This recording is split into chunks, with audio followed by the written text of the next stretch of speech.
In the past vignette, we had seen how reason and feelings were given to us by God in order to lead us to Him.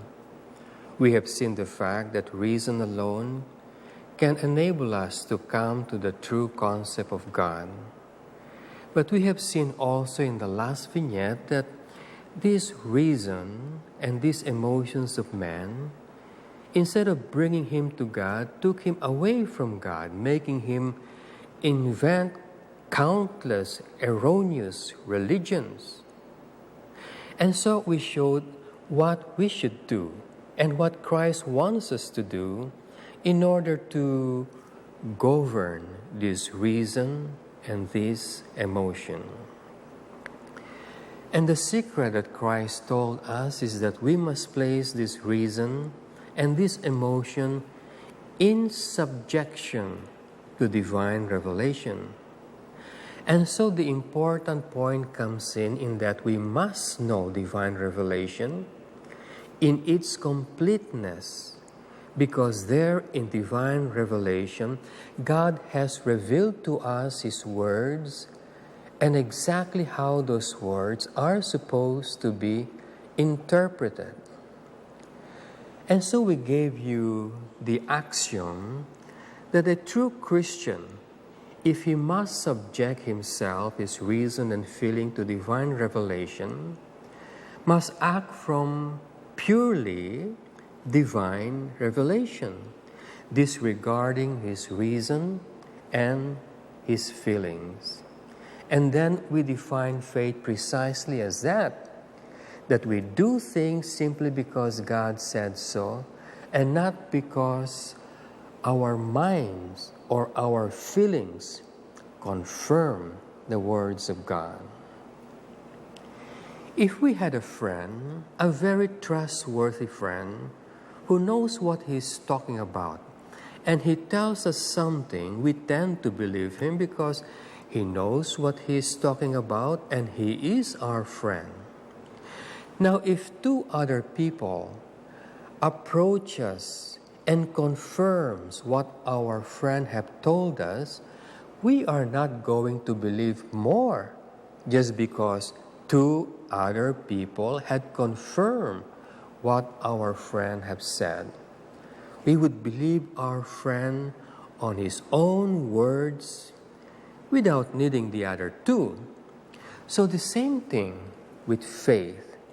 We must believe God even without our reason and our emotions confirming what God said.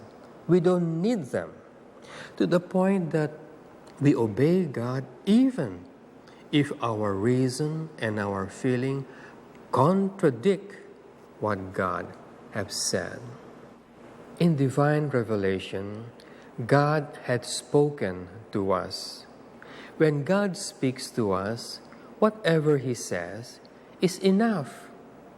And so we don't have to ask for more signs or more proof. What God had said is enough. It is enough for us.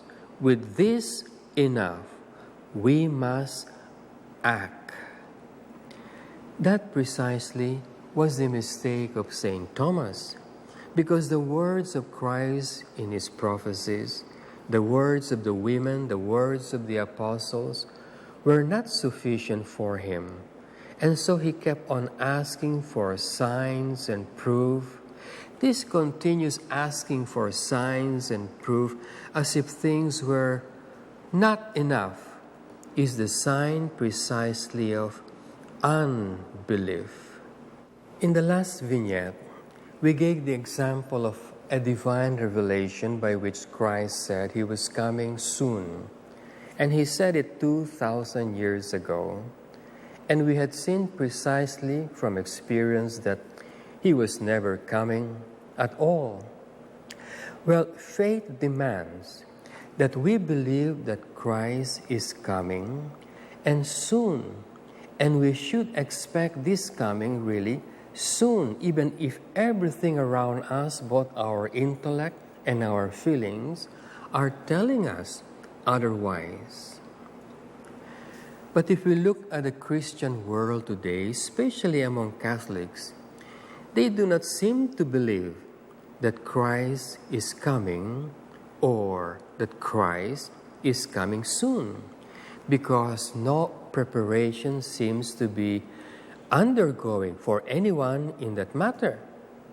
And so, this lack of preparation, this lack of belief that Christ is coming soon, and the word Christ used is like a thief that we expect to come anytime, shows that our Catholic Church has little or no faith. So faith, true Christian faith, believes in the divine revelation of God and not in one's mind and one's feeling. Every time we hear something from God and it comes from divine revelation, which in the Catholic Church is found in Scripture and tradition, the rule is believe it.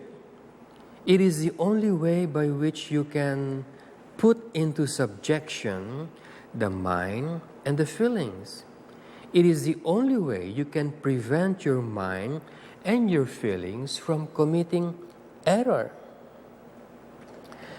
And so Gilbert Chesterton had shown us the very essence of Catholic religion, that in most cases we see a little and believe in the very much that is unseen. For he says, charity, he says, is to pardon the unpardonable, even if the mind and the feeling thinks that they do not deserve to be pardoned. But otherwise, it is not virtue. And this precisely is what we are attaining at. Virtue, to obey divine revelation without consulting reason and emotion. And he continues and says, and hope, Christian hope, is to hope even if your mind and feeling says it is hopeless. Otherwise, it is not virtue. And faith, he says, is believing, even if your mind and feeling tells you it is unbelievable. Otherwise, it is not virtue. For the natural man, see how he gets himself into trouble. Because when the mind is faced with something that is very certain, he will react to it whether he likes it or not. Like, for instance, if the mind sees an injustice, he gets angry, and it is so difficult to prevent him from being angry. On the other hand, it is so hard for man to believe when he sees something is uncertain. He wants first to be sure before he believes. And this has been the Waterloo of the human race. Now let us go at the big obstacle, the giant obstacle to seeking God, the giant obstacle in believing divine revelation and giving in to your reason and emotion that gets you into trouble. For instance, man sees some excellencies in himself. The excellency may be a physical feature, an intellectual ability, or moral character. Definitely, it is an excellency. It's something excellent in himself. Well, he would know that it is something that is excellent in his character. And so how will the feeling or emotions react? Self-admiration. And you cannot stop there. The excellencies are obvious and evident. And so the feelings have to admire the self.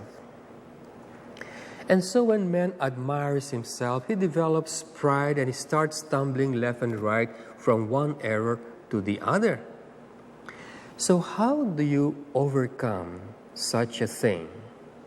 And herein are the secrets of the saints, those people who only obey divine revelation and going contrary both against their minds and their feelings. When a person has some excellencies, surely he will know about it. That's the reason why he has such excellent characteristic, because he uses his mind, and therefore he will surely know what those excellencies are. But then, for him to sit down and think about this, and to take pleasure in it, and admire himself for it, is a natural consequence. Very natural consequence. You cannot avoid that in the natural sphere. But divine revelation comes in, and divine revelation says that you must not be proud of yourself, you must not be proud of anything or anything that you have, or think highly of yourself. So what are you going to do? See how contradictory divine revelation is with man's natural tendencies. And herein is where man's trouble begins. If you stay in the natural sphere, you become proud and a companion of the apostate angels. Only if you follow divine revelation will you go over this natural tendency and become supernatural. God bless you.